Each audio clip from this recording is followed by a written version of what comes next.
उसके अंदर प्रभु जगन्नाथ बलभद्र, सुभद्रा और सुदर्शन जी को बिठा के एक दिया जलाकर और वो छोटे छोटे बच्चे रथ को खींचते हुए जाते हैं। यहाँ पर मयूरभंज जिले में परंपरा है, यहाँ पर महिलाओं को इतनी सशक्ति करण हो गया है कि वहाँ ये इस रथ को जो खींचना होता है वहाँ की महिलाएं खींचती हैं।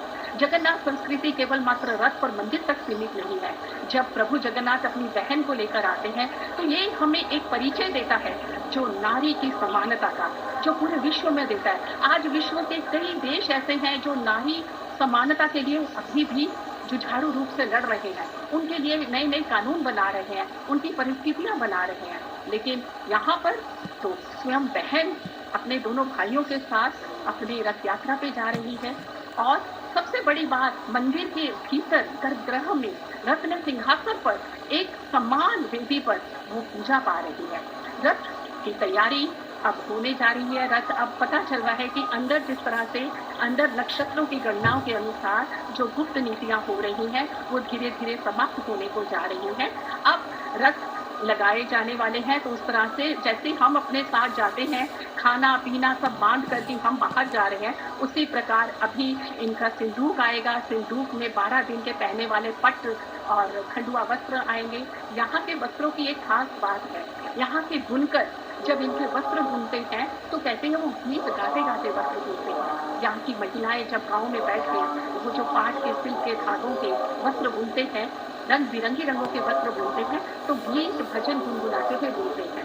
जब चित्रकार जब पटचित्र की प्रभु की मूर्ति बनाते हैं तो वो उस समय मुंह में पान या खैनी कुछ भी नहीं रखते, घर में कोई आमिष नहीं आता और निरामिष रहकर वो बहुत ही साधना के साथ इन चित्रों को बनाते हैं। और जब ये जो वस्त्र श्री प्रभु जगन्नाथ जी पहनते हैं वो पूरे विश्व में प्रसिद्ध है। पूरे विश्व की जितने भी सैलानी जब उड़ीसा आते हैं तो सबसे पहले कहते हैं हमें संबलपुरी साड़ी खरीदनी है, हमें नुआपटना की साड़ी खरीदनी है, हमें बरमपुरी पाटो खरीदनी है, हमें खंडवा पाटो खरीदना है। क्यों? क्योंकि वो प्रभु जगन्नाथ जी पहनते हैं। क्यों? और इसी तरह से प्रभु जगन्नाथ जी और बलभद्र और माँ सुभद्रा वो हमें बताते हैं कि किस तरह से हमें रहना, कितनी सुंदरता से भक्त अपने अनोखे रूप में ओडिसी नृत्य की पूरी वेशभूषा में और साथ में जगन्नाथ जी का अपने चेहरे पे मुखौटा लगाए हुए उनके छोटे भक्ति का क्या है। भक्त तो किसी भी रूप में प्रदर्शित होनी चाहिए और सभी भक्त इस वरदान में, इस राज प्रशस्त मार्ग में अपनी भक्ति आवेदन कर रहे हैं।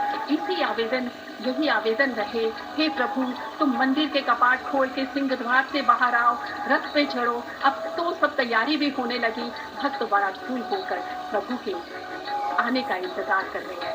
हे जगन्नाथ स्वामी नयन पथगामी भव तुम्हें।